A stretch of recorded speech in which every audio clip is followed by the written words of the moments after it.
Muy buenas tardes a todos. En la tarde del día de hoy les damos la bienvenida. Vamos a conversar sobre los principios básicos del tratamiento de la columna vertebral en atletas. Nuestro invitado de la tarde de hoy es el doctor Manuel Alvarado. Les dejo con el doctor Alvarado. Muchas gracias. Muchas gracias, doctor Parodi, por su bienvenida. Aquí seguimos en el ciclo de los webinars del Centro Médico Docente de la Trinidad. El Centro Médico Docente de la Trinidad es una institución, como su palabra lo dice, docente, dedicada a dar docencia, a enseñar a médicos en diferentes especialidades y al público en general. Hoy vamos a hablar acerca de un tema bien interesante: principios básicos del tratamiento en la columna vertebral en atletas. Y esto no es solamente referido a atletas profesionales, también es referido a atletas amateur, atletas que van el fin de semana a hacer deportes, a su niño, a su niña que practica algún tipo de deporte. ¿Cuál es el rol del ejercicio físico?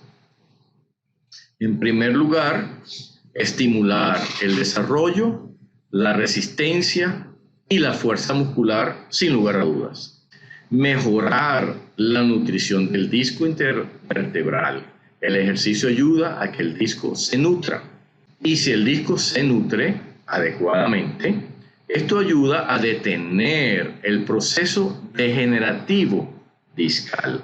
El ejercicio también produce liberación de endorfinas, lo cual produce a su vez una sensación de bienestar en el individuo. Lo conmina a continuar haciendo ejercicio, a sentirse bien. Es sabido que las lesiones en columna lumbar representan hasta un 8% de las lesiones en los atletas. Ahora, estas lesiones, fíjense en los números, el 80% ocurren en la práctica y solamente el 6% ocurre durante la competencia. ¿Esto por qué? Porque en la práctica, en el entrenamiento, el individuo no está apto físicamente todavía. Está tratando de llegar a un nivel de excelencia y a veces comete errores, ya sea por una mala técnica en el entrenamiento o por exigir demasiado su cuerpo, y hay una lesión en consecuencia. En trotadores, representa hasta un 47% de lesiones. Por lo tanto, los trotadores deben poner especial atención en su entrenamiento. En levantadores de pesa pensaríamos que es más, sin embargo, solamente ocurre en un 15,5% de las veces. Ahora hay un punto muy interesante, un tema muy interesante que es poco conocido, que es la fractura de la pars interarticularis en atletas. ¿Qué es la pars interarticularis? Si ven a la izquierda, en la flecha amarilla, la pars es el segmento que une una faceta, la faceta superior, con la faceta inferior. ¿Qué son las facetas? Es la articulación de una vértebra con la otra. En la izquierda vemos una pars interarticularis indemne. En la lámina del centro estamos viendo una fractura, una disrupción en esa pars interarticularis, y las facetas, tanto la superior como la inferior, o sea, las articulaciones de esa vértebra con su inmediata superior y su inmediata inferior, quedan trastornadas. Esa fractura se llama espondilolisis. Si vamos más allá, un cuadro más grave, después de la espondilolisis, cuando que la vértebra se hace inestable, una vértebra se puede trasladar sobre otra de manera irregular y viene lo que se llama espondilolistesis. Hay un estudio realizado por una organización suiza llamada IOSPINE, publicado en el Global Spine Journal en el 2019, donde evalúan la incidencia de estas lesiones o defectos de pars interarticularis en los atletas. Es un estudio, un artículo de revisión. Ellos tomaron 509 artículos y los revisaron de los cuales solamente tomaron 114 de esos 509, ya que estos son los que cumplían los requisitos adecuados, tenían un nivel académico y científico adecuado para poderlos evaluar. Se demostró en este estudio que el 60% de los atletas, 60%, sufren un defecto de la pars interarticularis, porcentaje bastante alto.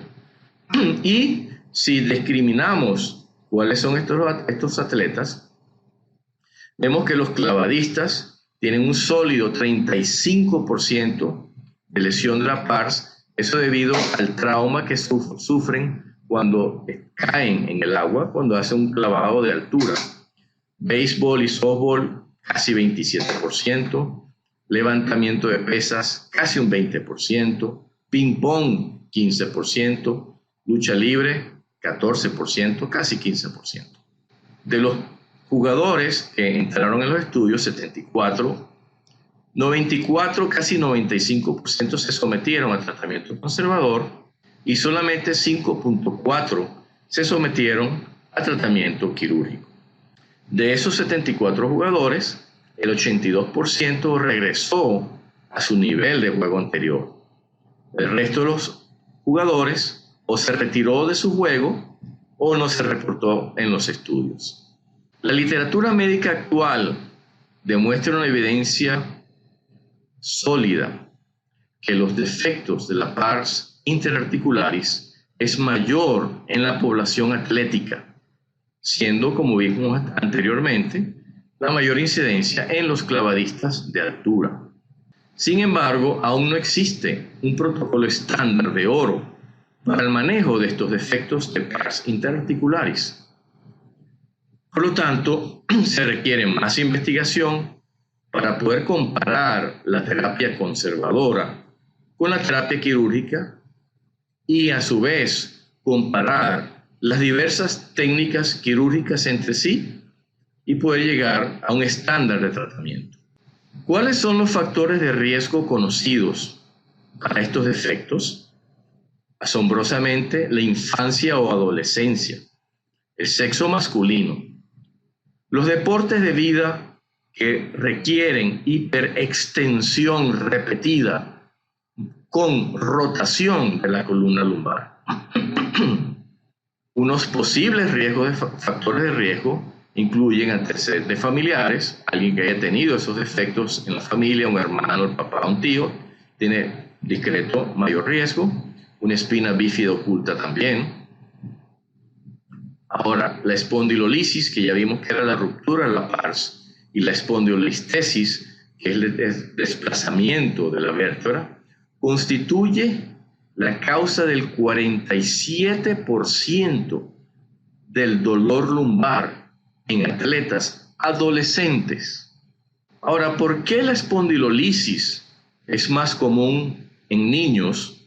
Es porque sus huesos están en etapa de crecimiento, en etapa de desarrollo, y sus uniones osteocondrales son más débiles y sus cortezas óseas son más delgadas. Además, los niños también participan con mayor frecuencia en la actividad física que los adultos. Los niños siempre están brincando, corriendo, saltando, nadando, mientras que el adulto solamente lo hace cuando se dedica a esa actividad. Y esto no permite que el niño tenga, o la columna del niño tenga suficiente tiempo para recuperarse de esos microtraumatismos repetidos. Otra razón por la que los niños desarrollan defectos de la pars interarticularis con mayor frecuencia que los adultos es que los niños pueden desarrollar lesiones adicionales debido a cargas no acostumbradas. Aquí les voy a dar un ejemplo. Por ejemplo, un niño experto en fútbol puede lesionarse al practicar un deporte al que no está acostumbrado. Por ejemplo, tenis. Incluso si el tenis presenta fuerzas de carga similares en el cuerpo. Esos son los datos interesantes que nos da esta revisión de este artículo tan importante.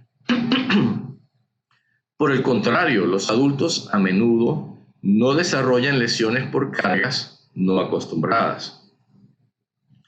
Y con respecto a hombres y mujeres, pues los hombres desarrollan espondilolisis con mayor frecuencia con las mujeres, una proporción de 2-1.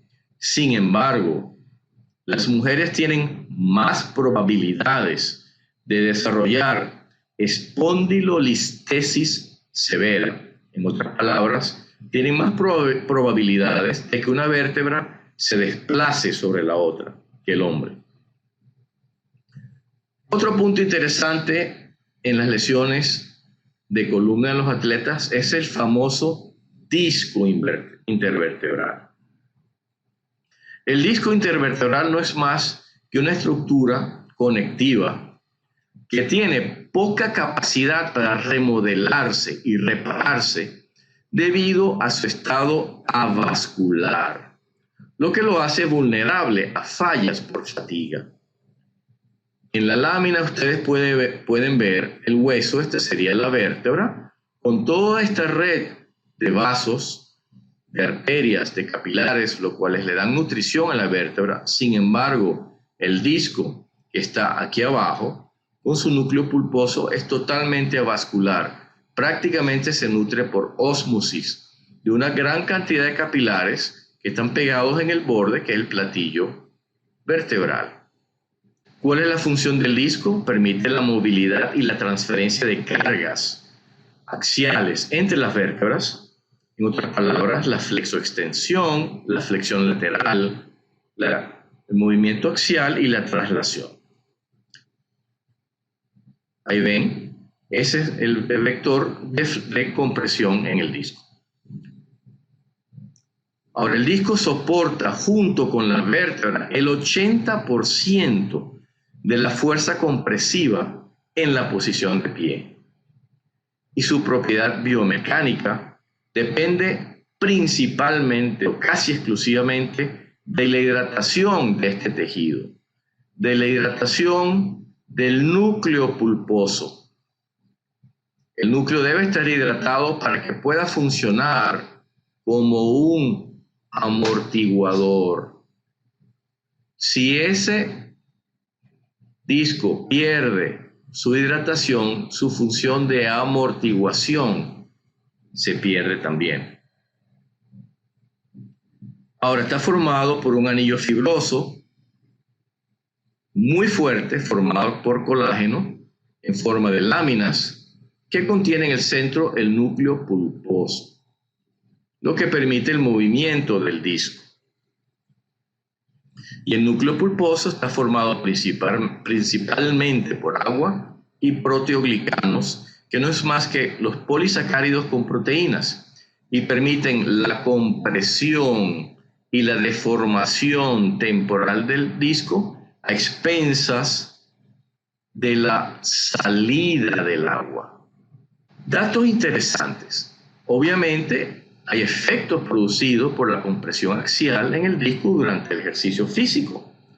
Aquí tenemos un cuadro, a la izquierda vemos la pérdida de altura de los discos en milímetros y a la derecha 3 tipos de ejercicios. Vemos que en un trote de 6 kilómetros el disco pierde aproximadamente 2,5 milímetros de altura. En entrenamiento con pesas aumenta casi 5 milímetros y una carga estática de 40 kilos, por ejemplo, un paciente sosteniendo un saco de cemento, es donde tiene la mayor pérdida de la altura.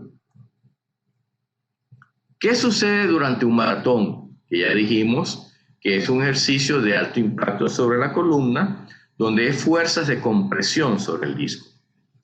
En el hombre puede haber en su altura general una disminución de 2,5 centímetros después de 10 minutos de trotar. Y aún 24 horas después de un maratón, hay pérdida de 8 milímetros en la altura del hombre. En las mujeres también sucede. Pierden casi 2 centímetros de altura en los primeros 10 minutos de la carrera, y 24 horas después aún tienen 2,8 milímetros. de disminución en su altura corporal. Punto interesante que debemos tocar, que es, debemos saber que la movilidad y la estabilidad de la columna está determinado fundamentalmente por un sistema neurológico y musculoesquelético complejo, que ya lo describió Panjabi. Es un sistema estabilizador de 3 subsistemas: el pasivo, que es el disco, el ligamento y el hueso, con el cual poco podemos hacer; el activo, que es donde más podemos trabajar, está formado por los tendones, los músculos; y el neural, que es el sistema nervioso y los componentes neurales. Las características biomecánicas de la columna dependen, sin lugar a dudas, de la integridad, la coordinación y el balance de estos 3 subsistemas. Una lesión o proceso degenerativo en cualquiera de ellos rompe este delicado balance, ya que produce una transferencia de fuerzas no favorables en otro de los sistemas a otras estructuras espinales. Esto nos trae a pensar qué pasa con la postura y la patología vertebral. El doctor Bernard Bricot hizo un esquema. A la izquierda vemos una postura normal. En el punto B vemos un aumento de las curvaturas normales de la columna. En la C vemos una postura predominantemente escapular posterior. En la D, una alineación escapular anterior. Y en la E, vemos una espalda plana, donde se ha perdido la curvatura de la columna. Eso trae, si lo vemos en la parte inferior, aquí estas son las facetas articulares, que con una postura normal tienen una tensión mecánica normal. Sin embargo, a la derecha vemos cómo las facetas articulares están sujetas a tensiones inapropiadas con esos cambios de postura. Lamentablemente, el 90% de los individuos tiene un desequilibrio postural. Los problemas posturales, como vimos aquí a la izquierda, traen tensiones mecánicas. Y esas tensiones mecánicas producen lesiones a largo plazo. De tal manera que debemos tratar de mantener una postura adecuada.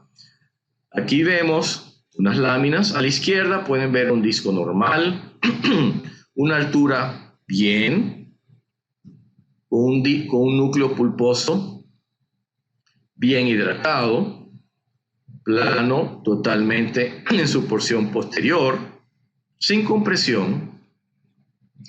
A la derecha vemos un disco deshidratado, colapsado, herniado, con una compresión de los nervios dentro del canal, con una hipertrofia de los ligamentos amarillos, con una compresión severa del sistema nervioso. Y en el corte axial vemos cómo el canal está reducido, la salida de los nervios está comprometida, están comprimidos. Esto es un disco degenerado cuando el disco ha perdido su hidratación. Eso se ve reflejado aquí en una resonancia magnética con una hernia discal, en la imagen sagital y en la imagen axial. Aquí vemos una correlación anatomopatológica donde vemos a la derecha, vemos el disco herniado, la protrusión discal con la compresión de los nervios, y a la izquierda vemos ese disco herniado comprimiendo el nervio que viene aquí. Este es el nervio y el ganglio del nervio. Vemos que el espacio del lado derecho es un espacio amplio con un nervio libre, cosa contrario en el lado izquierdo, donde el nervio está muy comprimido por esta hernia discal debido a la degeneración discal.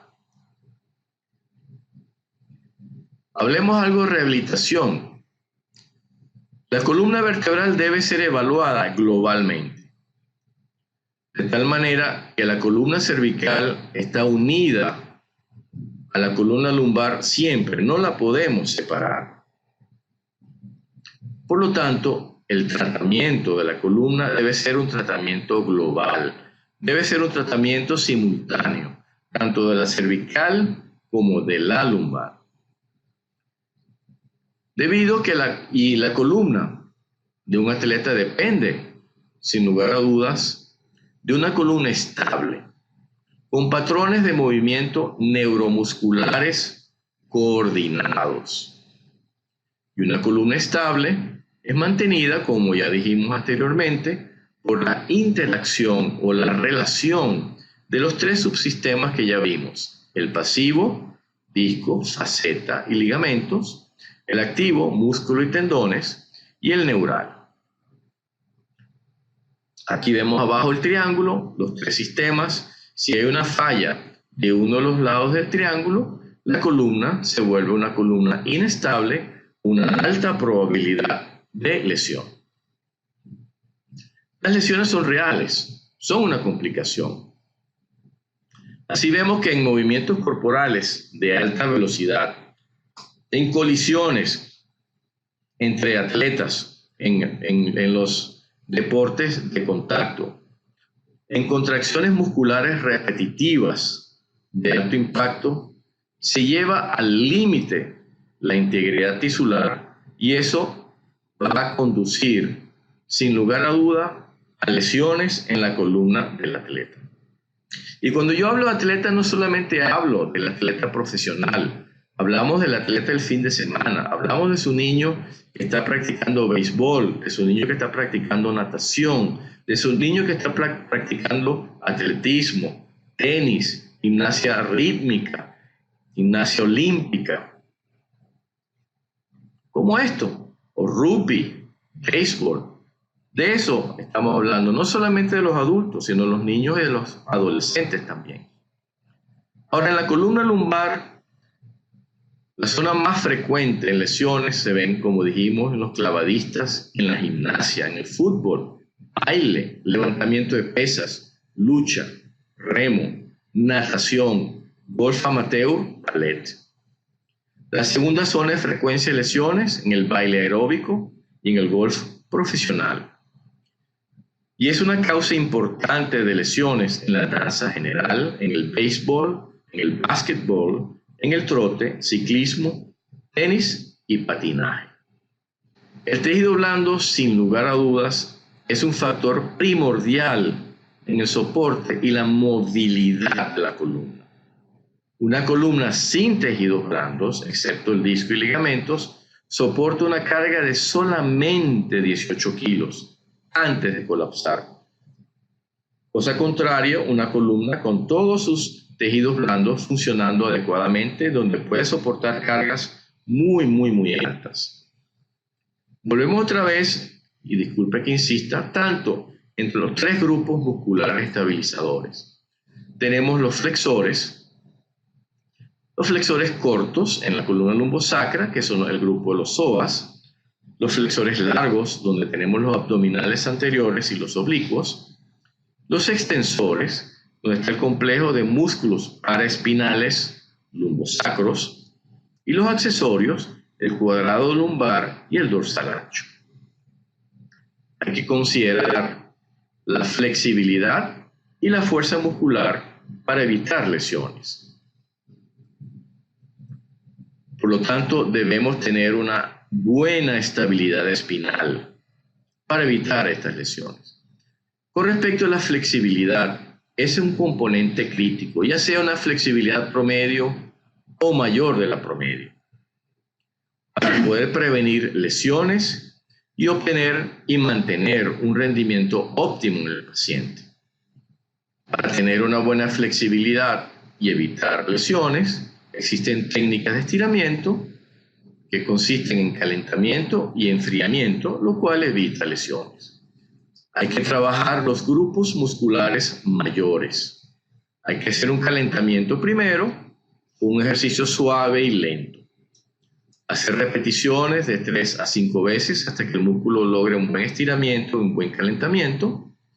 Hacer un estiramiento estático sostenido con una duración de 10 a 30 segundos. No estirar excesivamente porque eso también puede producir lesión muscular. Y al finalizar el ejercicio, hacer un estiramiento suave para enfriar el músculo. Con respecto a la fuerza muscular, recuérdense que hablamos de estiramiento y hablamos de fuerza muscular. 2 pilares fundamentales en el ejercicio. Y es el estándar de cualquier programa de acondicionamiento.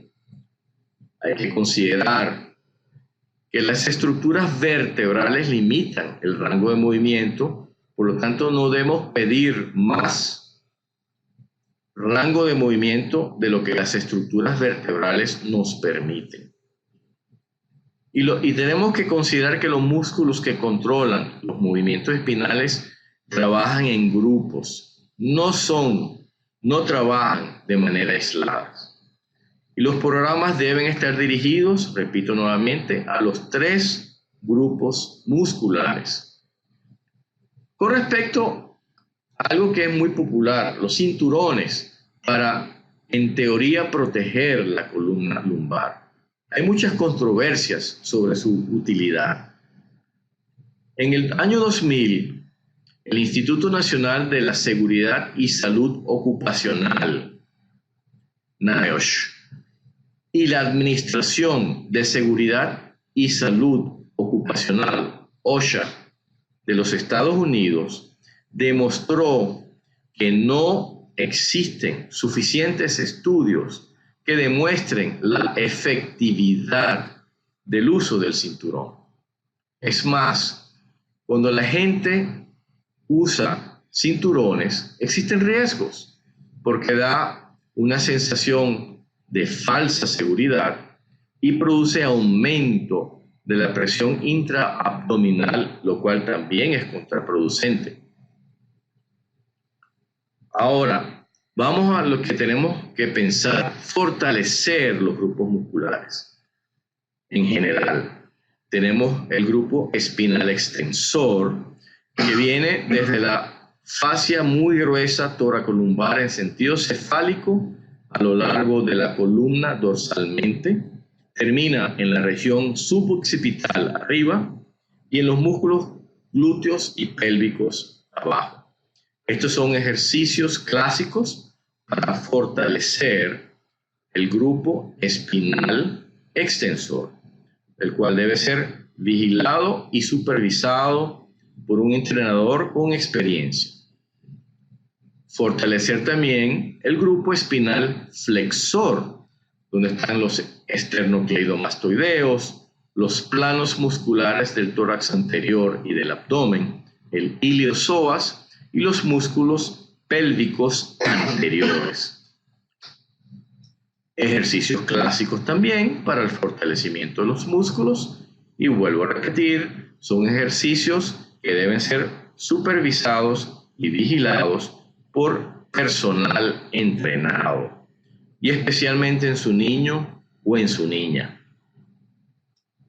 Y el grupo accesorio, cuadrado lumbar y dorsal ancho, y vemos también ejercicios clásicos para el fortalecimiento de este grupo muscular. Repetimos nuevamente, la estabilización espinal. La rehabilitación actual de la columna enfatiza la importancia de los programas de estabilización de la columna. Existe el concepto de posición neutra de la columna, y esto incluye los segmentos móviles de la columna y la posición de hombros y pelvis para dar una postura adecuada a la persona y al atleta en este caso.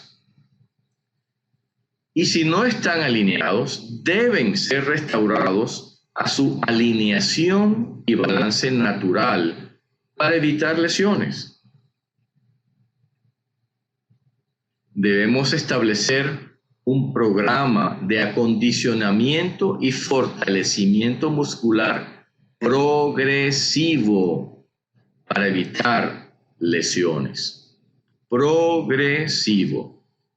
Ese programa debe ser individualizado, puesto que no todos los individuos tienen una condición física igual, no tienen requerimientos iguales, ni capacidades iguales.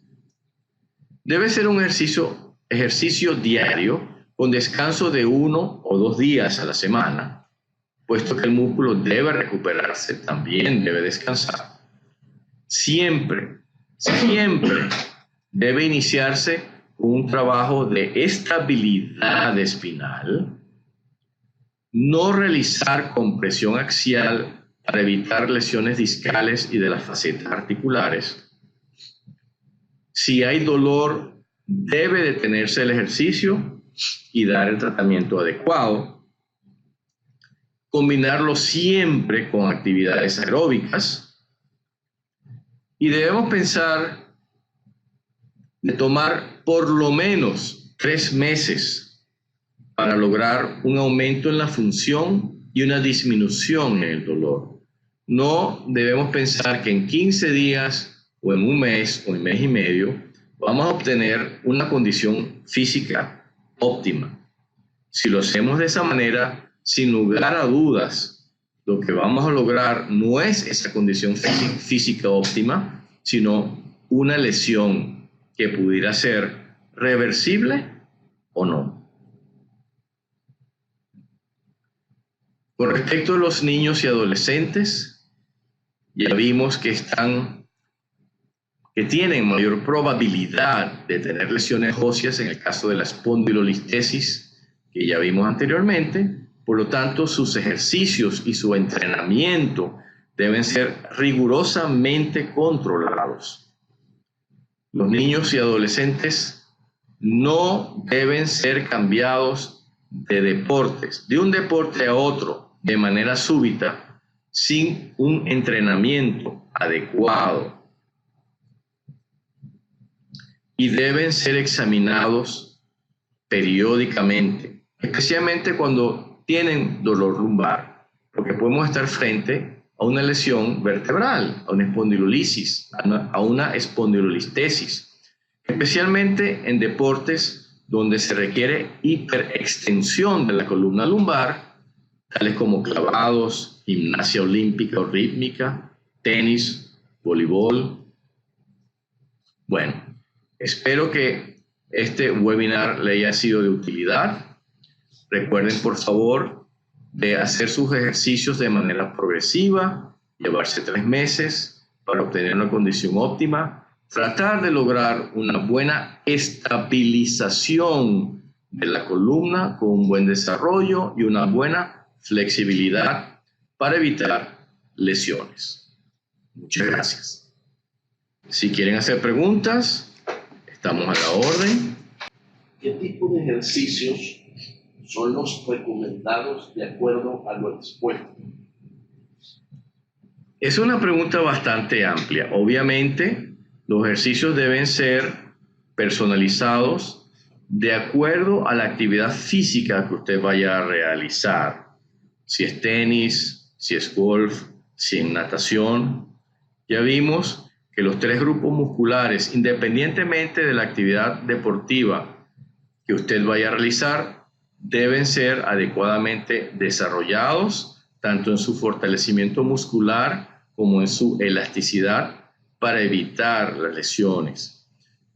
Vemos que, por ejemplo, en el golf hay hiperextensión y rotación de la columna lumbar. Tenemos que poner énfasis en lo que es columna lumbar. En el caso de voleibol y tenis, por ejemplo, debemos adecuar estos ejercicios y tener un buen desarrollo de lo que es la columna superior y los miembros superiores. Pero no debemos olvidar, no solamente vamos a desarrollar ese grupo muscular, tenemos que desarrollar todo el cuerpo, todo el grupo muscular, flexor, extensor y los accesorios para evitar lesiones. Tenemos otra pregunta, Mayra. ¿Se debe o no se debe utilizar el cinturón de seguridad ¿Cuál es su opinión clínica al respecto?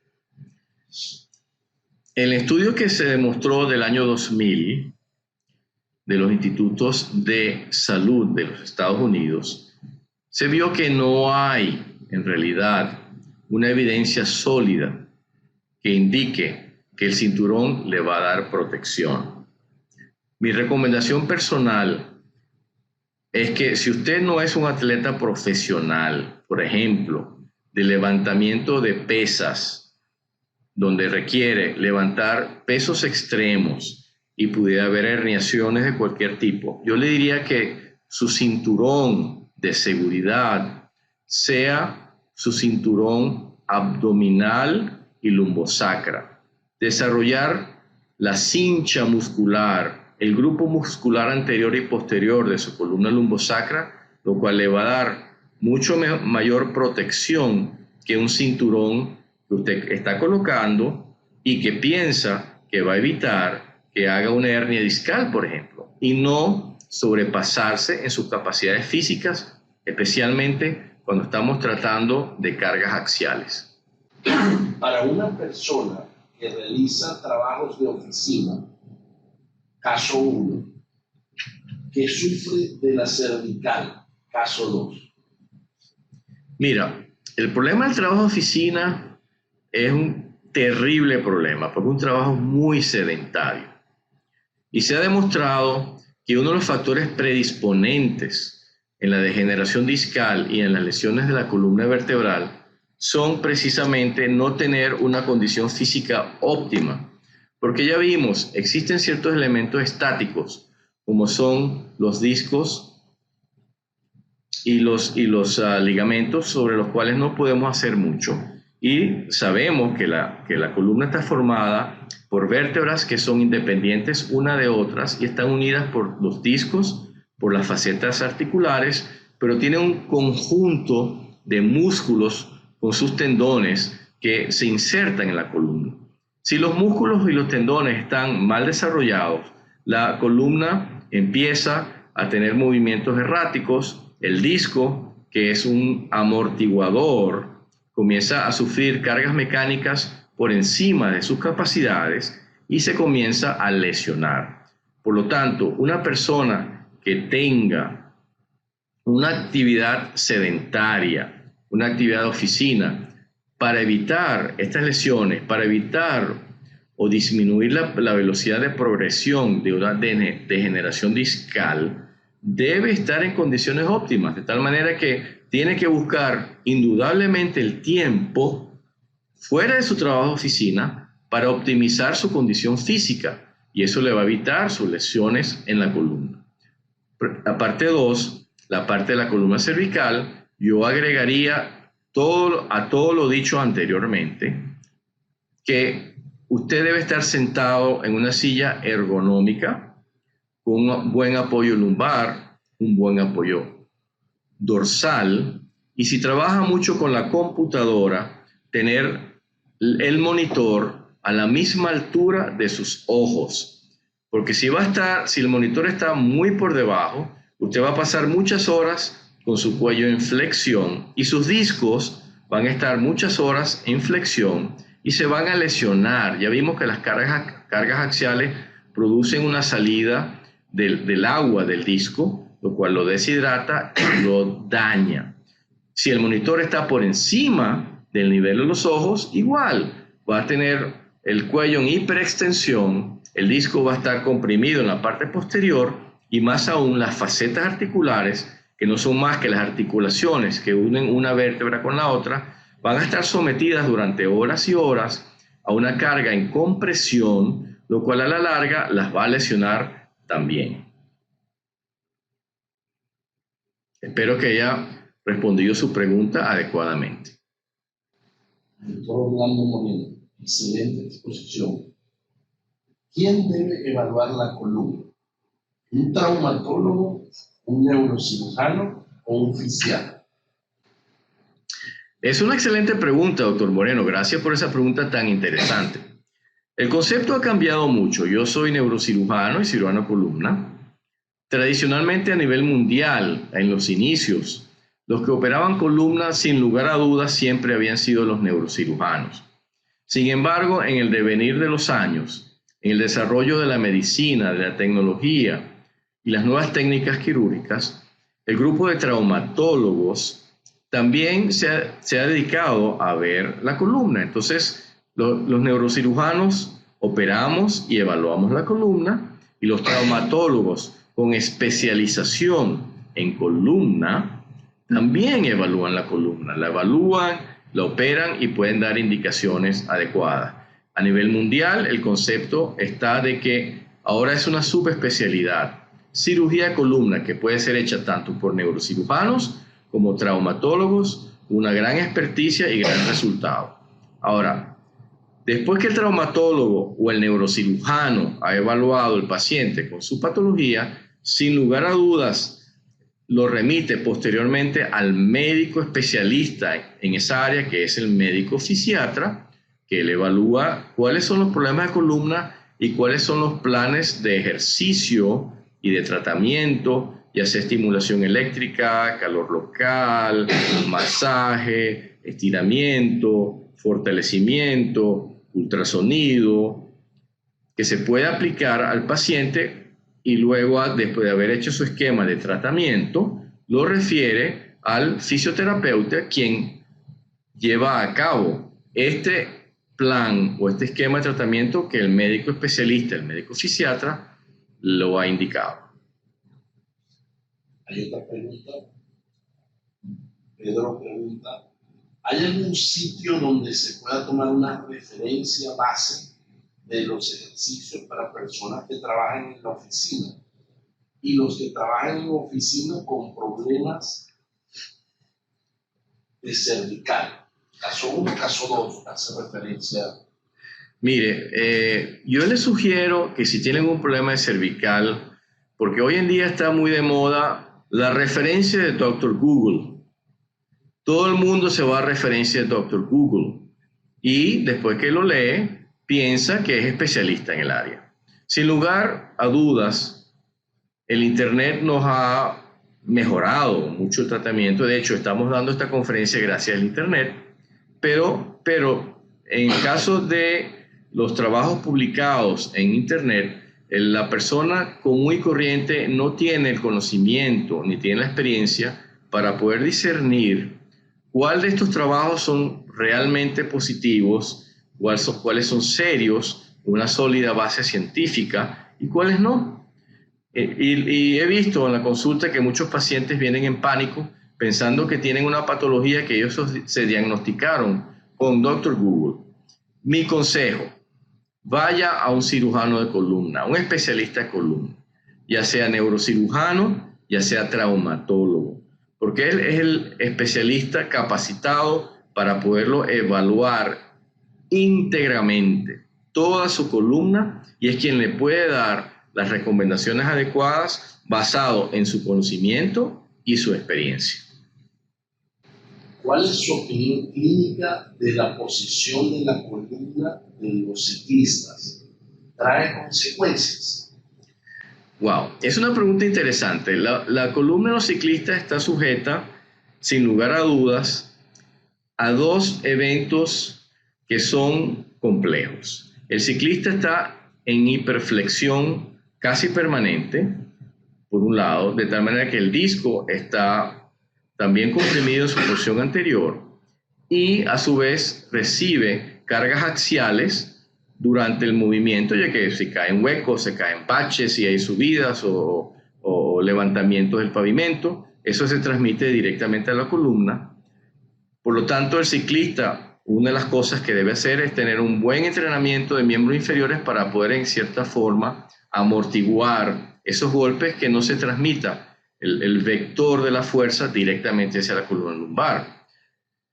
El ciclista debe, y repito, fíjese que hago énfasis en lo mismo siempre, al igual que todos los demás deportistas, debe tener un entrenamiento integral, global, grupos flexores, grupos extensores de la columna, no solamente miembros inferiores y región glútea y pélvica, que son las que más se trabajan durante el ciclismo. Debe trabajar su columna inclusive hasta la zona cervical, los músculos extensores y flexores cervicales, porque al tener un buen desarrollo van a permitir que esa columna no tome posiciones inadecuadas, que el disco y las facetas articulares no sufran compresiones más allá de sus capacidades y no se vayan a lesionar. De tal manera que el ciclista debe acudir a un gimnasio dirigido por personal capacitado con conocimiento y lo mantenga en buenas condiciones físicas, y eso a su vez no solamente le va a evitar lesiones en la columna durante el ciclismo, sino va a aumentar su rendimiento en el ciclismo. Pedro, gracias por la conferencia, bastante completa. Tania Moon pregunta: ¿los operados de columna tienen limitantes de alguna actividad física o deporte? La mayoría de los operados de columna pueden llevar una vida física adecuada. No solamente pueden, deben llevar. Porque los operados de columna son operados puntualmente en un segmento, ya sea cervical, ya sea dorsal, ya sea lumbar. La enfermedad degenerativa discal no es un proceso puntual de una zona. Es una enfermedad degenerativa y progresiva, que no se detiene nunca, que afecta todos los discos de su columna. De tal manera que si usted quiere evitar lesiones en otros discos, además de los operados, debe mantener una condición física óptima. Ahora, ¿qué tipo de ejercicios puede realizar o no? Depende del tipo de cirugía que usted haya tenido. Hay múltiples tipos de cirugía de columna, ya sea cervical, dorsal o lumbar, y algunas tienen más restricciones que otras. Yo le sugeriría que acuda a su médico especialista, le pida por favor consejo, y luego cuando vaya a hacer ejercicio se asegure que la persona que lo vaya a entrenar tenga conocimiento de las patologías, de las enfermedades de la columna vertebral, para que no la vaya a lesionar y al contrario la mantenga en condiciones físicas óptimas, de tal manera que no haya lesión en otros discos que están sanos o que están enfermos, pero no tan enfermos para ser operados. Marla, excelente, gracias. Marla, excelente, doctor, muy interesante y continúa su exposición. Bueno, si no hay muchas más. Si no hay más preguntas, les damos las gracias a todos los que nos acompañaron en la tarde de hoy y les esperamos que estén atentos a la programación de los webinars para que sigamos en esta fase educativa desde aquí del Centro Médico Docente de la Trinidad. Muchas gracias. Muchas gracias. Muchas gracias por su atención y muchas gracias por sus preguntas tan interesantes. Hasta el próximo webinar.